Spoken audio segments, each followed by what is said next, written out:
Okay. Hi, everybody. Let's start it.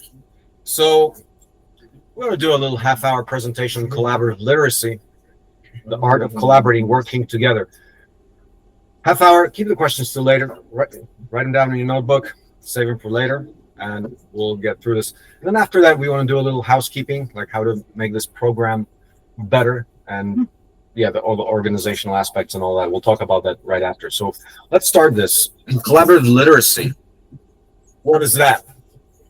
Well, you might have heard of literacy, regular literacy. You can read and write. There's numeracy. You can count, and that's actually a deep concept, numeracy. Like, for example, today, counting. I mean, counting is a big thing. It's not as transparent as it seems. Like, because to be good with numbers, it's a particular skill. Like today, I just one quick episode comes. Like there was a question: is there like 5 studs or 6 studs? Well, that's counting. It's an application, but people weren't agreed on whether it was 5 or 6, and so it's not always easy. Okay, there's more literacies, namely collaborative literacy. There's one. I also want to point out, who has ever heard of oracy? Isn't that speaking? Yeah, that's being good at listening, speaking, communicating your messages. And there's like 100 different literacies out there if you want to go into details of everything. But one that's particularly important to us is collaborating. And when we say collaborating, I mean for what? For the sake of what?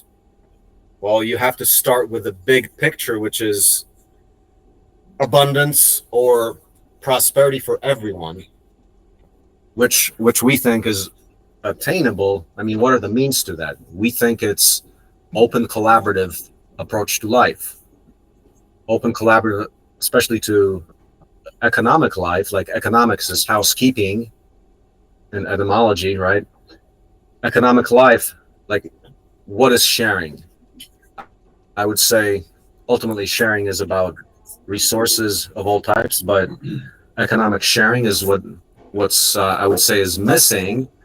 Like yesterday I was saying that, people get freaked out about open source hardware because they think if they give away their goods or knowledge, they will die or be threatened by it. Like with a reptilian brain, the flight and fight response gets triggered. Collaboration is a way to get beyond that. I think it's a way to transcend carrying like a huge burden. Like everybody thinks their life is, there's some level of egocentrism in everybody where we think, how do I take care of myself? Then we can expand that to more people. Collaborative mindset is actually something that frees you up from thinking, it's about me. It's like, how am I going to survive? No, you start thinking about how everybody's going to survive. But in our game, that's about sharing and sharing economic power. At the root of it, Global Village Construction Set is what we do day to day, open sourcing the economy through cooperation in digital aid. See, now we have the tools, whether it's knowledge sharing and now AI coming in on the scene, like AI helping us here generate some crazy stuff in no time regarding instructionals for the build. There's also digital fabrication tools now that you can leverage designs that can be translated into physical hardware through digital fabrication, such as CNC machines, robots, or 3D printing as common examples. There's a lot of potential for translation of ideas into practice. Those tools are extremely powerful. I mean, some powerful tools exist so that anyone's ambitions really can match execution. So for me, what is that for you? For me, I mean, that's the Global Village Construction Set right now. It's the open source economy. I can think about that. I'm freed from carrying the cross of Jesus with that. If I say, no, it's not me. It's not about me doing that. Of course, it's going to be thousands of people that are going to be involved in that process. I can throw out some ideas. I need to create a compelling message for people to help. My ambition on that is great, and I must say personally, I've been freed quite a bit by thinking, oh well, this is like impossible to. No. You just let go of it, and then everybody can help. So I call that, I use that frame, carrying the cross of Jesus, because with a big ambition, it's it's like a self-imposed burden. In my personal case, I'm sure you've got various things that you've got as your ambitions and dreams that you'd like to do, and I would really encourage you to look into the power of collaboration. Like, how do you open up that mission that is your life to collaborate with everybody else, and while leaving nobody behind? So that's a general thing. Now, we do have a strong case for abundance in today's economy. We know that from first principles. I mean, we start, like, I think physics, and I think first principles, and in first principles, you got 10,000 times more power that comes from the sun than we use today. So on first principles, there is no scarcity of energy. If you have no scarcity of energy, you have no scarcity of materials. Materials are raw resources: rocks, sunlight, plants, soil, water. All these resources are abundant, transformed by applying energy and technology to it to make life stuff of modern civilization. First principles, absolutely no case for scarcity thinking. And when you think like that, then you can think about, okay, well, there's enough for everybody, therefore I can be a true team player. Hey, we can all get along. Let's forget about things like war and poverty. Let's help the whole world get up to speed and just basic survival, because that's still missing for many people. Leave nobody behind. Now, the open economics are like a billionth of the existing economy. Now, that's for hardware. I mean, how much does software weigh into that? I mean, software is like all this stuff around software. Normally, you can say 1/5 of the economy is run by code. But I mean, vast majority, like 80-20 rule, it's all hardware. You know, we live in this world of artificial intelligence and IT and all that. But we can't forget that below that, the substance upon which all that information operates is hardware. It's atoms. It's real atoms beyond electrons. But that's not that kind of the mindset that there's enough for everybody does not penetrate through the society. So we still have a lot of patents, the protective mechanisms, the competitive waste forms like patents, protectionism, secrecy, all these kinds of things where you can't really learn things openly. You don't really have access to true information. Like in college, what do you get? Well, you get stuff, you get information, but you never really get the real working things. Like, I want to put up an open source inverter so that all those panels we have, we could run them. I can't just design it if I go to college. Like, you really have to go now crack the code of that, like R&D that gets you there, because there is no real good open design. While there will be reference designs for that, you can't access really useful stuff openly. And that's why, that's what the proprietary economy is. So, let's talk about solving this. Basically, that question which we showed yesterday about, what was it, like 8 people owning as much wealth as the 3.5 billion at the bottom of the pyramid. Let's fix that a little bit. Let's that's maybe not the best situation for the world. Some people might be left behind. So let's start with a vision of taking care of everybody. So yeah, in this world right now, like if you have a vision and you want to collaborate, money's actually not a real issue. I mean, you've got things like crowdfunding, crowd design, incentive challenges. I mean, you got things like X Prize. I mean, we did a Kickstarter twice. You can get some money from that. Money is not the issue. Is that really true? I mean, sure, it's an issue, but in principle, you can do a lot with with the idea that you can throw your information out there into the world and get support for it because of information technology. I mean, this event is probably an event of that, but still, we need money to operate and so forth. But the history of this project has been, until pretty much 2012, just complete bootstrapping was the idea at that time, because we didn't have money. How do we fix that? Well, people. Okay, so people. In the case of collaboration, the hardest thing is aligning people along a common vision, and that's the thing. I mean, for us, we suffer with that. I mean, we don't have an operation yet. We're just starting. We said, okay, we have a revenue model that's developed now. We can actually get people on board because we can pay people and stuff like that. Are there any good examples of absolute open collaboration that succeeded without money? Well, I mean, Linux is a good one where in a couple of years there was a commercial product. But there you go again. It's back to economic feedback loops. They did develop a way to generate value from that with Linux. In a couple of years from inception of the Linux concept, it changed the world. I mean, thousands of developers, $1 billion project pretty soon within years. We haven't done that. Let's look at other examples like Rare Genomics Institute. A friend of mine does that. So 164 doctors and professionals volunteer 10 hours per week. Is that success or failure? Well, cool. But it turns out, okay, they couldn't sustain that. Recently, they just pretty much went to more traditional funding, like grant writing. Like, it's very hard to coordinate people. You got to pay people, of course. You got to reward people.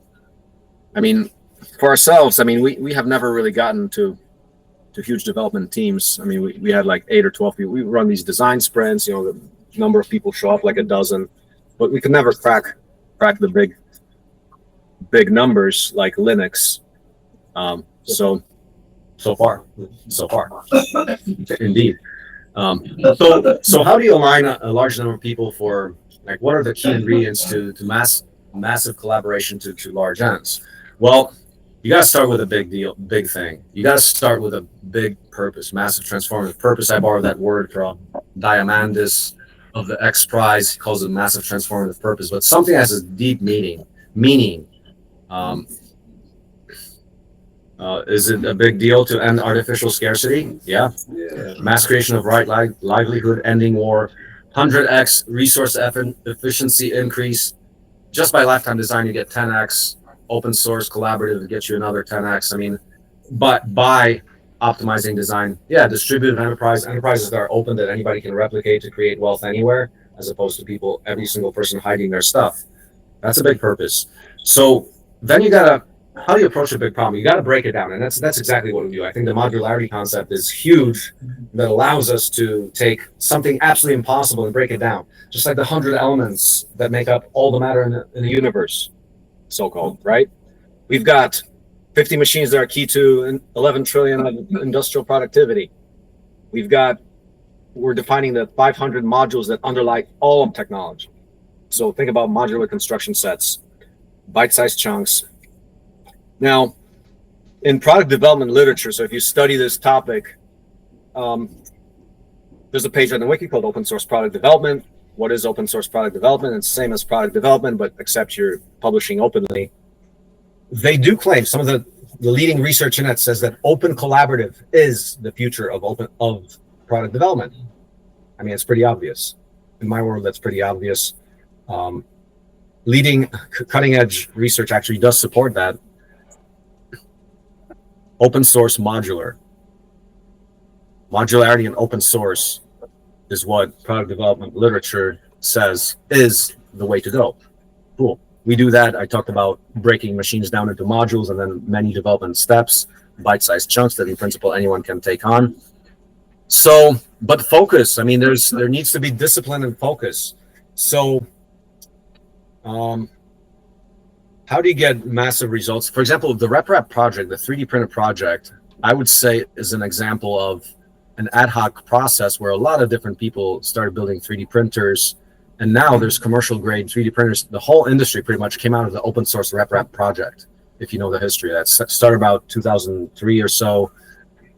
There's now millions and millions of dollars of revenue in the 3D printing world, but a lot of those companies are based on that open project. It also happens that most of them are not open anymore as well. I mean, did you know that Wikimedia Foundation, I mean, Linux Foundation, I mean, they have multi-million-dollar budgets. They have a lot of staff, like hundreds of people of staff. It's not an ad hoc wild media Wikipedia. It's tightly controlled as in there's a very specific paradigm and focused development pathway that they go through to do this. But I kind of claim that RepRap, the 3D printer model or the foundation model, doesn't really do well for a civilization starter kit. I mean, RepRap is one product. Our scope is greater. Now, foundations, I mean, my opinion on that is the revolution will not be funded because foundations typically support the status quo. If you know, on a surface level, you say, well, foundations, yeah, they try to do some progressive work, but if they're based on old money, they cannot create new, really innovative things. Heavyweight product management, I do like that, as in, it's like agile waterfall. Like waterfall tech, like the development process where it's really top-down managed.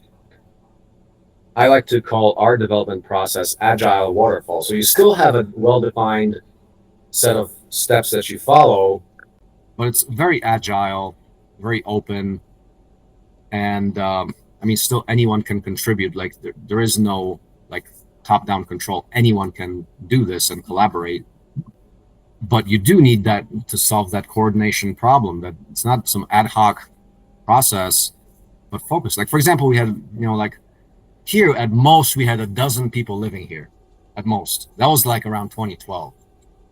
But even that time, I mean, we didn't really have. We were just saying, oh yeah, do cool stuff.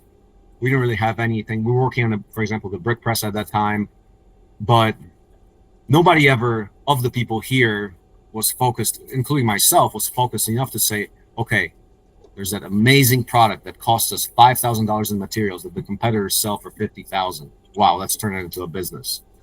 Nobody said that. So that's an example of like ad hoc. You want to have some very clear goals in order to accomplish big stuff. Some bootstrapping is required, I would say. I mean, we did a lot of bootstrapping. I mean, early on, I finished college with $25,000 in my bank account, saved it from because I was getting pretty much a full ride for college, for grad school, saved it, burned it in like a year, buying tractors that broke, and then I was completely broke. Got the land, borrowed some money from my bro, but then like I had no like $1,000 in my bank account or less, and then just started crowdfunding, and that was really cool because I would just publish everything, and then people would fund it. We had like 400 true fans at one time. Right now our number it's pretty low, but 400 people giving like $10 a month, so we were getting like $4,000, and all that went to R&D stuff. Forget about the hot shower. We're gonna build some machines. No, people didn't like that too much. No, it was rough in the first early days. I mean, here at least we have some homes and hot water. Initially, it was a mud hut and not much infrastructure. Now, with the bootstrap funding, It's a mud hut. Mud hut. yeah. So I lived in a mud hut for about 5 years. The earth bag structure. They call it everyone in town. You just ask anybody in town, what's the mud hut? They'll know what that is. Everyone drove by. You get drive-bys every day for like a year when we first got here. This feels more like a mud hut than that. Well, mud hut is the set. I don't think so. I mean, the walls are mud or something, right? This is compressed earth block covered with mud. So it's a mud hut. It's the mud hut, yeah, big one. Mud shack. So about 2010, you see there, like 2011 was TED Talk time, and up until like 2011, that's all bootstrapped. We were getting some funding, and we built a few prototypes. Some money came in. 2011, like we got $100K from Kaufman Foundation, and then the numbers started growing, but that didn't continue so much. So what's the red thing again? Well, that's the burn down development cost per prototype. Actually, it costs I mean, yeah, those are the real numbers. Like $18,000 to develop the first brick press. Then started going down. We had a little more infrastructure. Maybe at the 18,000, we had to invest in some machines or whatever, this or that. I just kept some numbers here. But then, like once we started doing a little more, it started going back up. I mean, it's enterprise management, like thing. The ridiculous, like $3,000 a prototype. I mean, what is that? That's not a lot of money. You're talking about buying materials, right? So this is bootstrapping, but then after that, budget started going up a little bit and so forth. But like the revolution is not going to be funded, I say typically. So we're not relying on foundations to do it. We have to say, okay, we're going to bootstrap this as in, well, we're still bootstrapping. We're saying we got revenue coming in from the business and then we can do more things. You can't buy a revolution. It costs too much. Like a true revolution, that's a lot of blood there. I mean, high cost. But if you got a high purpose, you can attract a lot of mission alignment, and then if people are actually getting things accomplished, things get done. Now, parallel design work requirement. I think parallel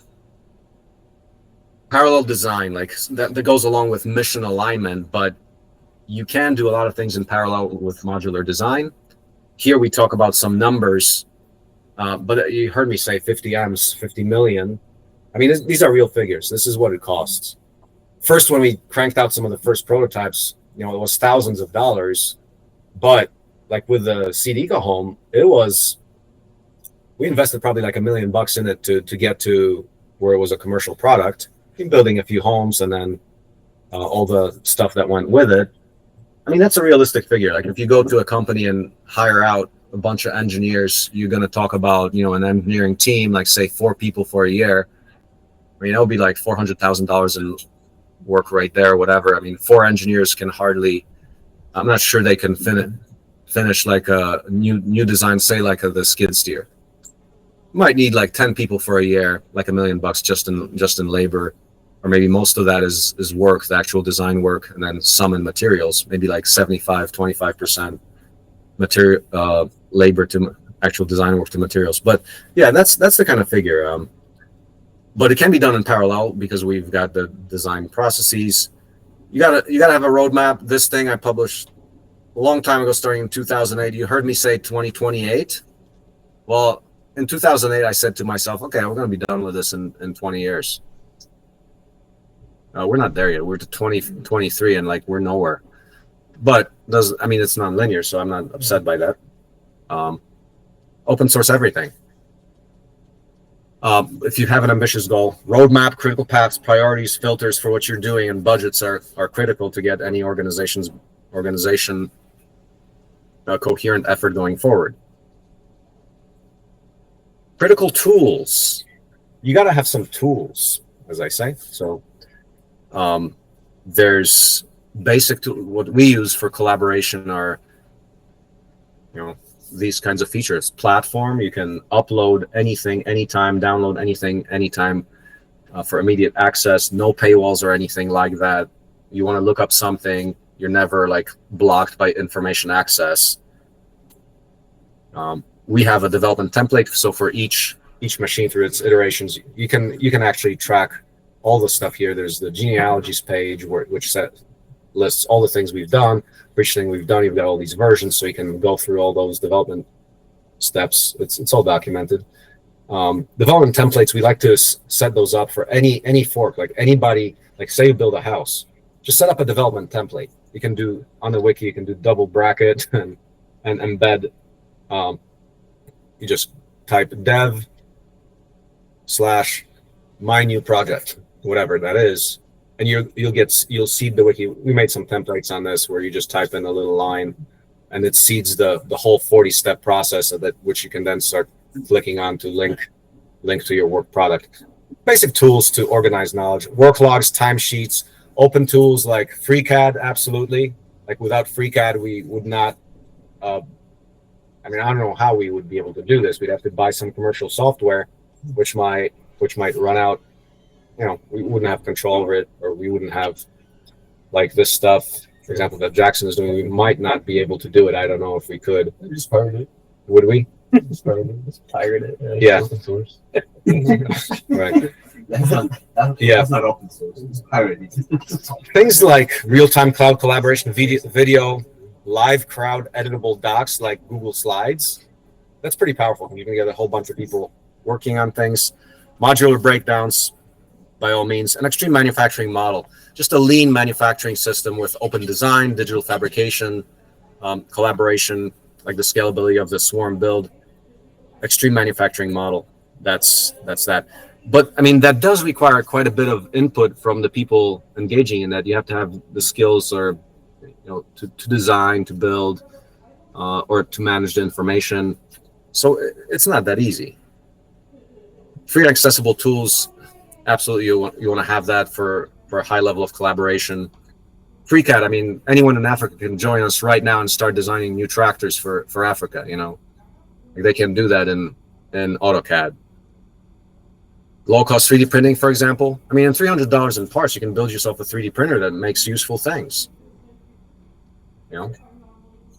Then you've got tools like wikis, GitHub, or GitLab to upload your information. You got YouTube and things like that to publish your stuff.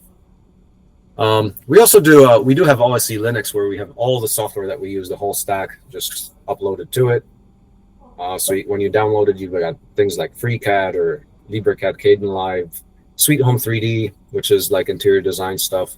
Various tools that we use for things like Cura for 3D printing, other things. But you can basically package that so anybody that starts developing, they have all the tools that they need. Open source microfactory. I mean, yeah, the way that small scale fabrication can happen right now, it's pretty amazing. Like with a CNC machining center, which where you can make engines and hydraulics and things like that. It's cool stuff. 3D printing. You can make a lot of things, especially when that technology applies to metal. You can 3D print in metal, and the simple way to do 3D printing in metal is basically, it's called wire arc additive manufacturing, where it's basically a MIG welder that's moving, CNC controlled, and you can get some bulk full metal objects like a tractor frame. How about that? You can do that right now. You have the equipment. Yeah. Let's see. Open source microfactories. Hey, this happened actually in Nicaragua. So that looks like 2 of our brick presses and 4 power cubes running a brick pressing operation. That's an example of a microfactory building homes down there. 99. So you have to get ready for this one. That's the tough one I'm referring to. That. Well, first of all, there's 2 ways this. I'm going to expand this slide to 2 ways this applies. So 99% is design, 1% is build. What we're doing right now is got much more time actually, and you might not see it or appreciate it. I don't know if you do, but there's been a lot of design that goes into it, which is invisible. You can't see it when you see the actual physical thing unless you have actually done that. But there is a lot of design if that design is highly optimized. The way we do it here is like that. I mean, we design so much so that you design all that crap engineering out. Like, for example, the skid steer. It's such a pain to get in and out, and you'll get crushed if the thing falls down while you're getting in and out, which you have to do sometimes. I mean, there's all these things that are just bad design in everything, but this is what you need. You need so much design work into a finished implementation.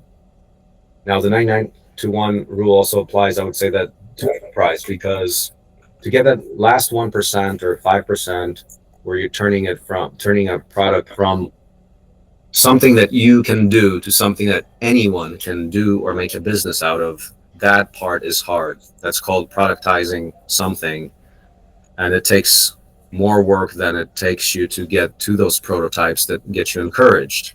You got to work out all those bugs until you have a distributive enterprise. That's a high requirement. Distributive enterprise, meaning something that anyone can replicate. It's easy enough, it's high quality enough that people want to replicate it. It's a very strict requirement. Distributive enterprise, I believe, is a requirement for mass collaboration. How do you motivate people? What is distributive enterprise?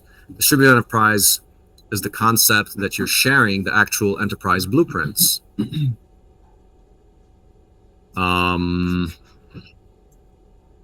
If you do that, there's an incentive for anybody to contribute to that, because you say, oh, there's economics and real economic power, like you can do this for a living coming out of that. So I would say for mass collaboration, if you're going to try to get many people to collaborate on something, it's got to have some open economic output. And once again, economic in the broad sense of economics, as in making a livelihood or housekeeping. How do you keep your own house? Okay, we're going to start wrapping up here. Oh, nice. But yeah, so distributed enterprise, mass creation of right livelihood, right? Livelihood is the biggest incentive. Click on that, read that article. That was public. It was myself and Colby. We got into it. MIT Innovations Journal. Another requirement is the psychology of open source. You gotta have highest self-esteem, because you gotta be open to critique. You gotta be vulnerable, like Brene Brown talks about in her TED talk. You gotta publish early and often. You can't be afraid about like people pissing on you, because they will. A lot of people love to do that for a living. So, but if you've got a growth mindset, you understand that, hey, that's part of it. You got to make a lot of mistakes. You got to have a long-term view. Otherwise, you're just back to the same old game, and you're protecting your stuff and not sharing. Documentation is the big one. It's larger than the builds themselves. I already talked about that one. And I think that's it.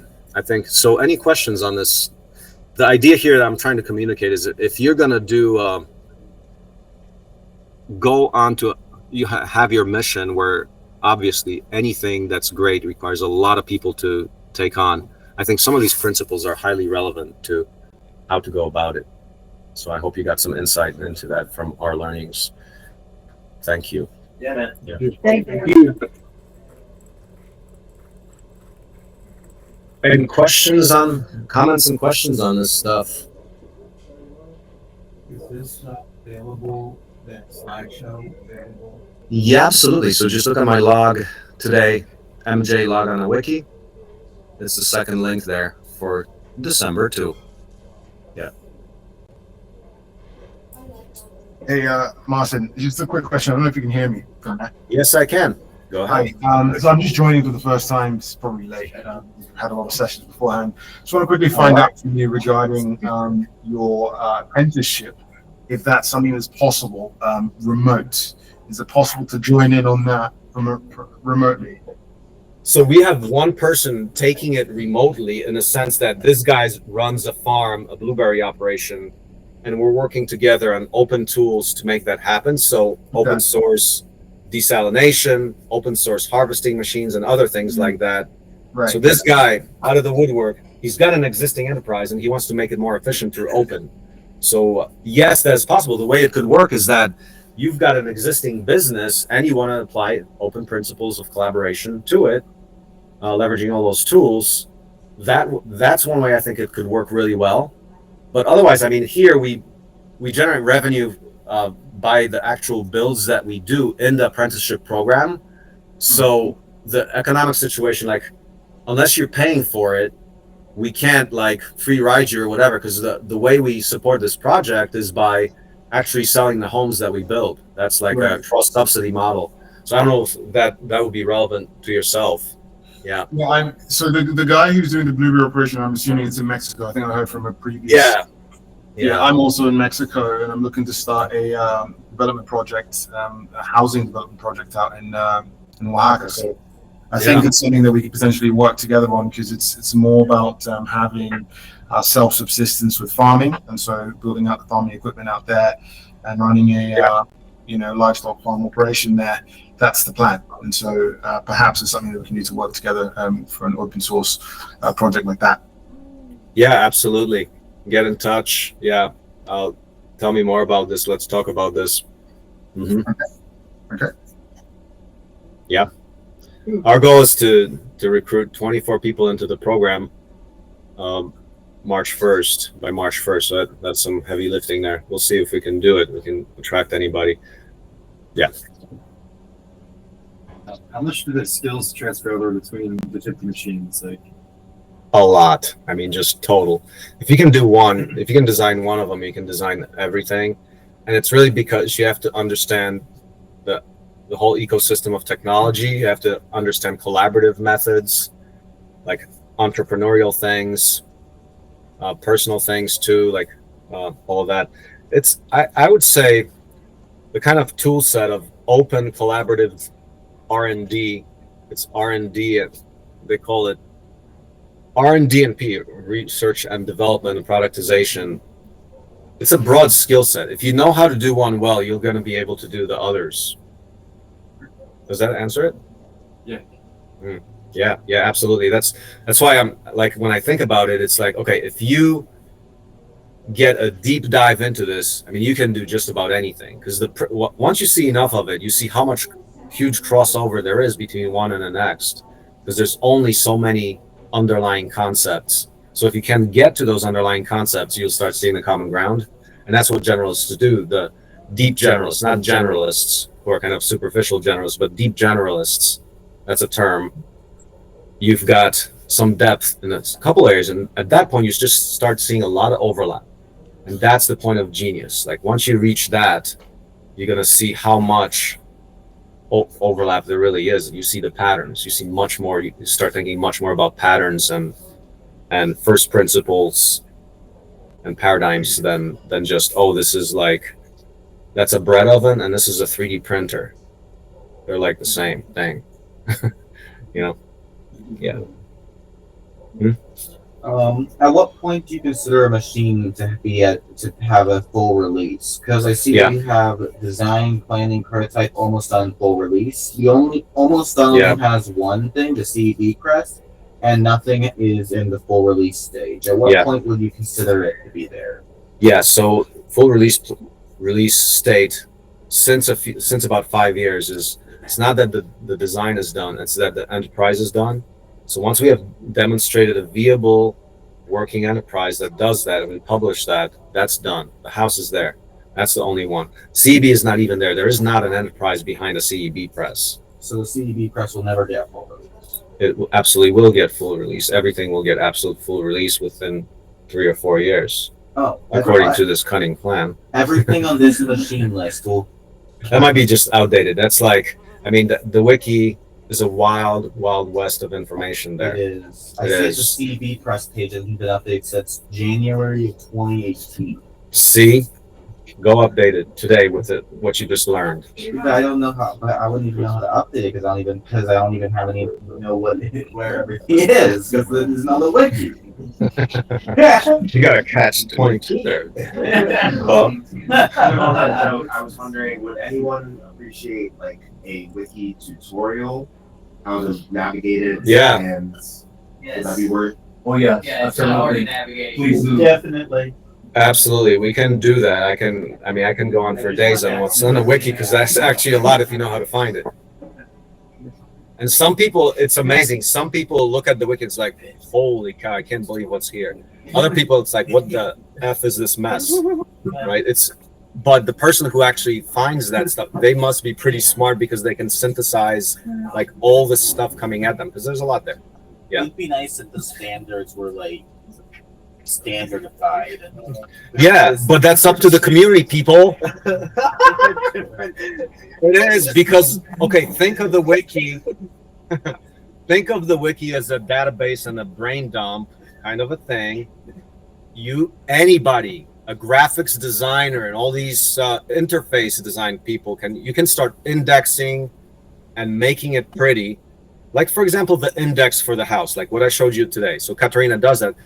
That's a layer on top of all of that stuff, which may be a mess otherwise. So you can create the interface layer just simply by editing. You can do that through Google Slides. You can do nice templates on a wiki. I mean, Wikipedia looks actually quite nice, right? It's got nice standardized templates for everything. There's a lot of work to be done there. And then you can add AI to that, where it generates, like, there's so much information on the wiki. If you just scrape it with AI, you can just say, oh, design something for me, and it'll do better than it can do some stuff. Go ahead. Are other forms of media accepted? Like if I wanted to do a video blog or like a song about what we did today. Of course, but you can easily publish that on YouTube and embed it. So the point of the wiki is it's got HTML. You can embed anything. You can even embed 3D manipulable images, like whatever we have. It's HTML stuff, and you can also program it. You can program that stuff. So yes, and embeds are a platform where you can embed anything. That's what we have. It's there already, so you can make beautiful stuff. I mean, look at some wikis that are actually like well organized, and you start getting some ideas. You know, there's a lot to be done, but understand the concept of there's the database dump, which is like right now it's pretty much what it is. It's like 99% database dump and 1% interface. If you make that 1% much higher, I mean, a lot more people will get much more value out of it.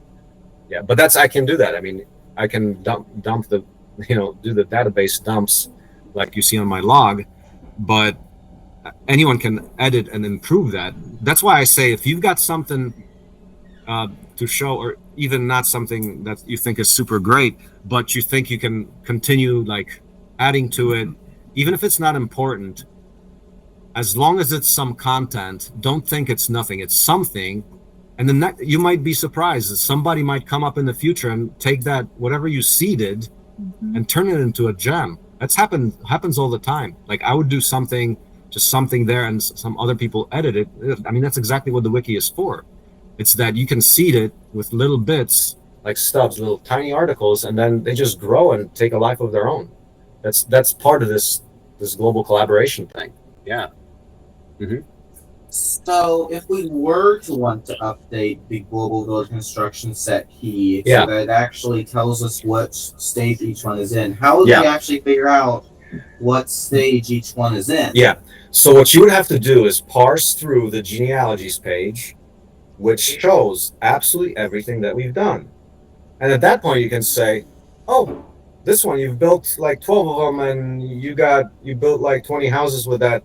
Oh, I would consider that's like pretty much either done or nearly done. Or you can look at the whatever else is there, like the backhoe, which had one prototype, a couple of prototypes, and we quit. We might say, oh, that's the design isn't even finished because we did it. We did some destructive testing on it, and that's as far as we got. So you can actually start figuring out, just like in the CAD, you can look at the model and start figuring out, oh, how did I actually build it? So you have to start thinking about it. And yeah, that's the information work that somebody looking at the stuff can do. Like if you're really gung ho about, okay, what's the actual status of this thing? You can just get AI to parse it and say, okay, what's the status of completion of each of these projects? Maybe even start there. I don't know. And each of these should be green in 3 or 5 years. Say what? And each of these should be green, meaning that they're full release. Yeah, that's like old stuff. Those kinds of templates that hasn't been updated probably for like a decade. Somebody seeded that template and they disappeared, and nobody else took after them. So that's the challenge of crowd development. Once again, it's that alignment thing. People come and go. That's the big challenge we're trying to solve for. There should be like a list of things you should do if you do a thing. So like if you have done something and you think the tag on it should be increased, there should be a place where you could request that the tag be increased, and you would look at it, check to see if you also think the tag should be increased, and if you do, then it would be increased. That makes sense. Do you want to head up a project like that?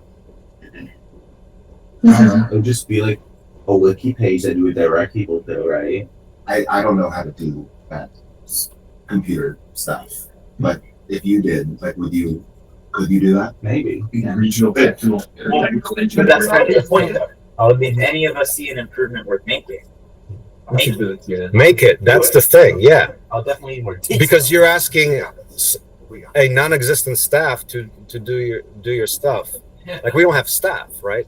Like we don't have a 5 or what is it, like the $20 million organization like Wikimedia Foundation, where they have staff to actually do that. Okay, what? We're done. Last question or no? Last question. do you see the possibility of having the core design be replicated, but then people could like add on kind of ornamentation of their own, like keep the core, but then like for your tractor, there's no I don't know what you call like the wrapping plastic, like the Cab. like the cab. Yeah, the body. Yeah. You see a possibility like keep the core, and then people can kind of Absolutely. be creative in that. Absolutely, because that's the nature of modularity. You can add on whatever module you like. I mean, if you'd like a skid steer that would look exactly like the ones we have out there, you can absolutely do that. That's just a skin, you know. So the idea behind our work is that we make it pretty easy to do that, because it's, you know, it's this kind of Lego-like system of design for everything. So we try to pay attention to that. So exactly that could be done. Think about, for example, a power tool construction set. You have a battery pack, you've got some handle, you've got some tool head. I mean, imagine like a universal power tool which you can switch all the heads on. That's a good example. Like the tractor is like that. You can put like whatever improvements, you can increase the power, you can increase the size, because a lot of that, just about anything in there is scalable and modular. So you absolutely can. I was watching Japanese automakers, and they have like a core process. Mhm. But then there's one moment where they like add a unique pattern to it and put it into the forge, and that's basically gives it its soul. So I was kind of like seeing that junction, the possibility of keeping that, and that sounds like what you're talking about right now. Yeah, but the first premise is that fork anything and just document it, because then if you do something really useful, then we'll take the improvements and put it into the core too. It's just like software. People can fork it. So what does a fork look like? It's literally that you start a new development template so you don't confuse the versions. Just start that, like pull over all the information that you think is relevant, just start developing that. And yeah, all those forks, there's plenty of space. We're not short of memory on the back end, like, right? So memory is cheap. You're talking about recording more useful and potentially useful information on a wiki. Yes, absolutely do that. Mm-hmm. Okay, last question. Yeah. So you developed the open source skid steer, right? It's we call it the tractor, the LifeTrack tractor. Is there a reason we don't use that for this? Yeah, because it's not good enough. I've been working with it for years and years. I used it a lot for doing things like moving things on forks and things. I've done a bit of digging with it, like for example for the workshop, like the 2012 structures, not even 2012, the earlier ones, the old workshop there, dug with that for it. But that's that part where it's like, okay, after all of that, we don't have a product there.